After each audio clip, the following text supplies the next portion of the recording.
This is the very first Wood Elf GW has produced for their premier fantasy game in almost exactly 7 years. As a Wood Elf enthusiast, that makes me sad and happy. So, sappy? Sad because I would have liked to see some more Wood Elves, but happy because the design is awesome and I can't wait to slap some paint on it. But let me buy some comment section insurance for 8 seconds while the keyboard warriors are rapidly decrying my Wood Elf drought claim. The Everlorn Avengers came out for Blood Bowl, but I'm talking just about Age of Sigmar or Warhammer Fantasy Battle.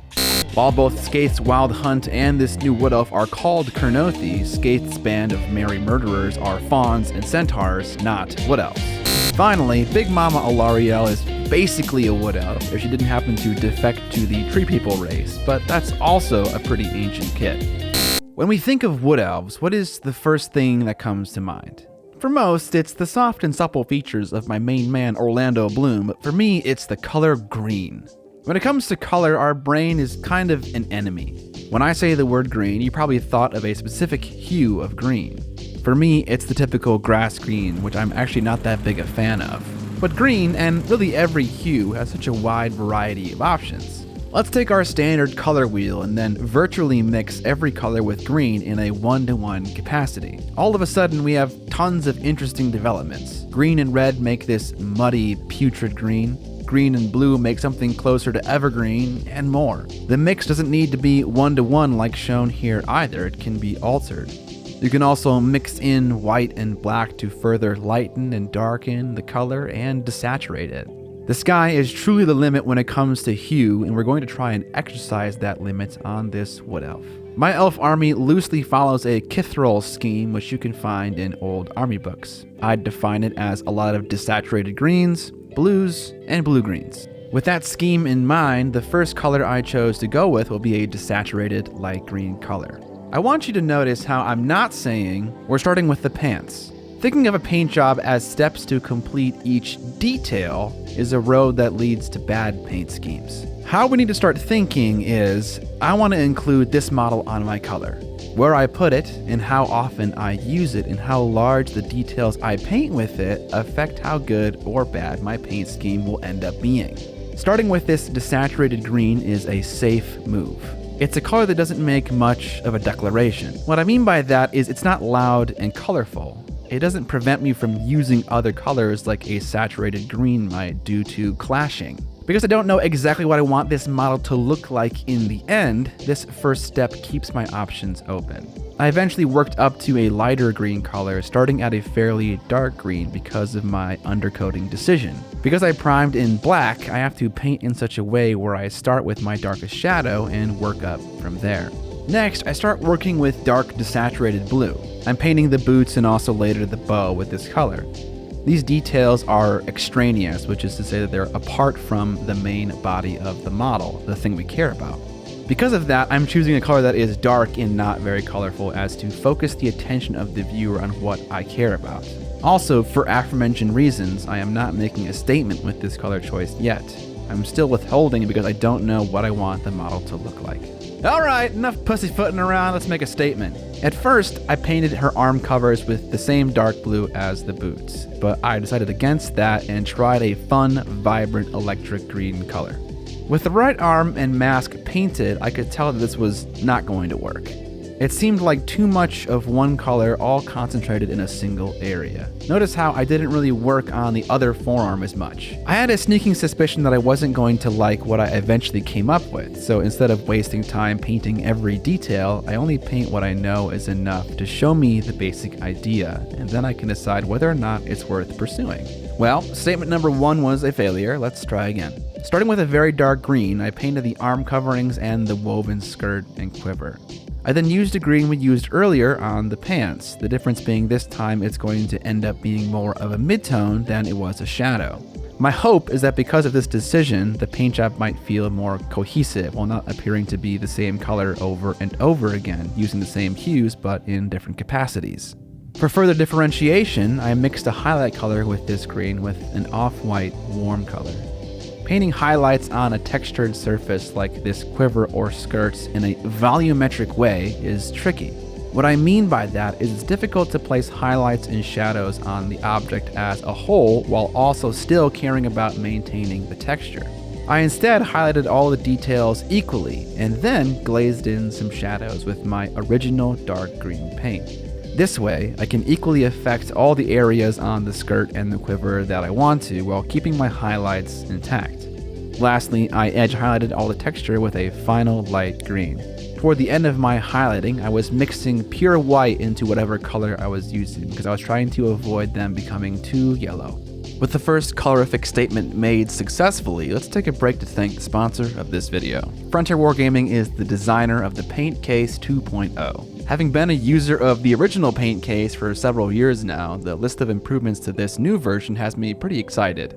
The design features modularity, allowing you to swap trays and containers based on your needs. Compared to the previous design, it can now store twice as many paints, resulting in an impressive 180 Citadel paint pots or 190 dropper bottles. The light that comes in the case itself is now powered off of a USB as opposed to wall power to make it more convenient for travel. A typical cell phone wall wart could now power your paint case light. The add-ons also got a facelift with an all-new leather and canvas shell available for purchase with the product to protect the wooden exterior. If you want to purchase the case and any add-ons, you can get $10 off with the coupon code Miniac2021. Frontier Wargaming isn't only about selling products, however, they also cultivate a Facebook group for painters, and right now there's an ongoing tournament ending on May 30th that awards one of these cases fully loaded with all of the goodies. You can find links to the products and Facebook group in the description of this video. Thank you to Frontier Wargaming for sponsoring this video. Now back to the Wood Elf goodness. At this point, my scheme is feeling alright, so I feel comfortable moving on to adding another fun color. Inspired by my color wheel experiment earlier in the video, let's do a red-green mixture. Starting with a dark reddish magenta color, I repainted the mask with a few smaller details scattered throughout the model. The detail that matters the most to me is the mask, but I wanted to paint a few other smaller details on the model to make the mask seem like it belongs in the paint scheme. It might otherwise feel a little random to have one singular detail be painted a vibrant electric green color. This color combination is one that I've enjoyed on my Wood Elf army in the past, and if you want to try it out, I'm using Indian Shadow, Sherwood Green, and Fall Green, all from scale 75 with a few mixes in between the colors. We've now added two pretty vibrant looking green colors, so let's take a back seat on the saturation train. I busted out a dark brown and began to paint smaller, less important details like the inside of the skirt, various belts, etc. To tie it into my main scheme, however, I used Fall Green to mix up the highlight, a color I've used previously. Mostly everything on the model was painted using the same approach of applying highlights in a layered fashion, and if refinement is needed, leveraging feathering and glazing to smooth some layers out. Sometimes a detail is so unimportant that it doesn't need that kind of effort, and your time is better spent elsewhere, like on the face or the chest. Alright, let's paint some fur. This is a detail that I've been avoiding for a bit because it's fairly large and important, and I didn't know what to do with it. I decided to be boring and go with white, but white is a color you can actually have a lot of fun with. I started with a blue base coat and from there mixed in the same off-white color as I used on the green skirt and quiver earlier. Time for a grade school art question. If you mix yellow and blue, what do you get? Green! In this case, it's a very muted version of it. Like with the skirt and quiver, I eventually mixed only white in to get my highlights focusing the majority of the very white bright highlights on the shoulder details, keeping the details closer to the bottom of the model, darker and less attractive. This was a new color mixing trial for me and one that I am super satisfied with and will likely use again in the future. A blue base tone with an off-white yellow highlight mixed in. As a last step on this fur detail, and a last step I take on virtually every single part of a miniature that I'm painting, we're going to paint in a little recessed shade in between the skirt and the fur with a dark desaturated blue. Recessed shading is one of the most unsung techniques in the hobby. Some level of separation between virtually every detail of the model is a requirement in my head. It's so simple and creates so much clarity between details. Here's a quick before and after so you can see the difference that 10 seconds makes. Now, onto the face. I began with a base coat of a dark green, like a lot of the parts on this miniature. For skin tone, however, this is pretty unusual. Normal skin tone often has a lot of red in it, so including green in any capacity has a chance to neutralize that red and make it desaturated and almost sickly like we saw earlier. Sometimes you might want this, but for the majority of alive and healthy looking subjects, this might be considered a bad thing. Despite this, I still wanted to try to slowly mix in a more normal skin tone to develop my highlight. Notice how the character has a recess by her eyebrow. It's what separates the procerus and the orbicularis oculi muscles in the face. Obviously, didn't have to look that up. If I were painting this model 6 months ago, I would have left some of that dark green in that recess, but now I've learned that when painting female faces like we are today, I should aim for features that are not as strongly defined. That detail didn't stick around until future highlights were applied, and this is a really weird lesson that I had to learn for myself. Fully painting over a recess with a highlight just feels wrong, but in this case, I think it was the right call. For this model, I am experimenting with the Malefic Flesh paint set from Vallejo, and for the first time, I'm using these specific tones, and I'm pretty happy with the desaturated effect that I got in the end. You can find this paint set and all the tools that I use to paint most frequently linked in the description of this video. At the very end, I glazed in some red in the temples and cheeks to bring some warmth and life to the skin. The eyes weren't anything too crazy. I painted in the white of the eye with an off-white color, making sure to keep some of the dark base coat around the edges of the eye to achieve that separation of detail I mentioned earlier. I then dotted the eyes with a dark green for the iris. Next, I worked on the antlers. After an off-white base coat, I began to glaze in this sickly green color into the shadows. Cream tones often take a glaze like a champion, which is why I'm taking this approach versus something else. Doing more experimenting, I used Scale 75's new Instant Color, a competitor to GW's contrast paints, to do the glazing. I was using it virtually unthinned. While I think the product did work for its intended purpose, I don't think a different product would work much differently. I suppose it was convenient that the dilution was correct right from the get-go, but I can't say the same for every single paint in that range. Once the shadow was in, I applied 1 to 2 highlights of my midtone mixed with white, and that finished up the antlers. Next up, we're onto the hair, which I painted black to match the rest of my wood elves. Unsurprisingly, for the highlight, I mixed in green. This created a sort of gray color that slowly became more and more green the brighter my highlight became. I didn't have any evidence of this, but I feel like using a gray mixed from black and green versus black and white created a highlight that was more harmonious with the rest of the scheme. That might sound a little eye roll inducing, which I definitely get. I hope to have some experiments in the future that either confirm or deny that idea.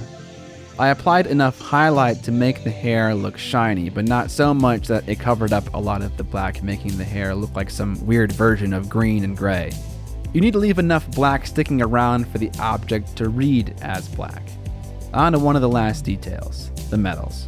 I had originally painted the scale mail dark blue with the intention of base coating it with a dark blue silver that I mixed with Vallejo Metal Color aluminum and a dark blue instant paint from Scale 75, the same brand we used earlier with the antlers. Soon after mixing the silver and blue and applying it, however, I decided that it was not working because the silver didn't even look silver anymore and it seemed way too grainy. I suppose if you mix too much of this product into a metallic paint, you are essentially separating the mica pigments in the silver to the point where it almost looks spotty. This is a pretty standard reaction whenever mixing normal acrylic paint into your silver, but not so much when mixing inks and other transparent products into metallics, which is why I thought this would work.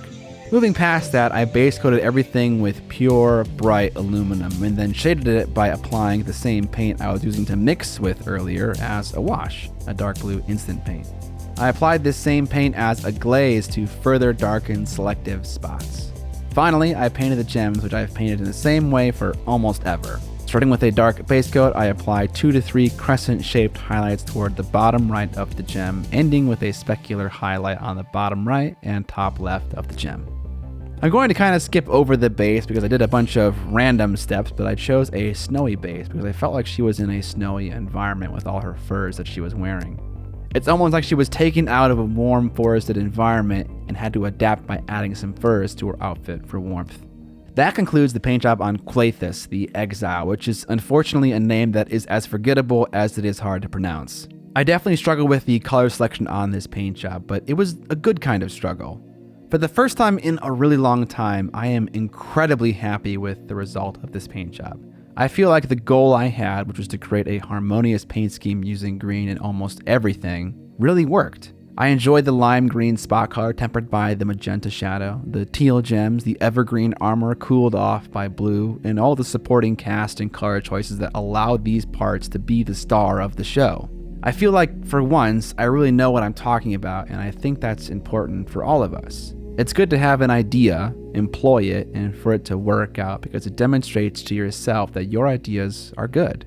And if it doesn't work out that way, like it does for me 90% of the time, that's okay too. That's just part of the learning process. If you guys like this video and the more deep dive into the painting process, make sure to give it a thumbs up. If you like the channel and you want to support it, there are a number of ways you can do that. Namely, a Patreon campaign that gets you access to a Discord server where we can hang out and chat about your miniature painting projects, or what's cooler, vampires or what else. You also get access to my live stream VODs and extended cuts of painting videos that show extra brushstrokes in case you need it. You can also buy my model, the Duchess, and also the digital course I have available for it. All things linked in the description below. Subscribe or die! And most importantly, don't forget to paint more minis!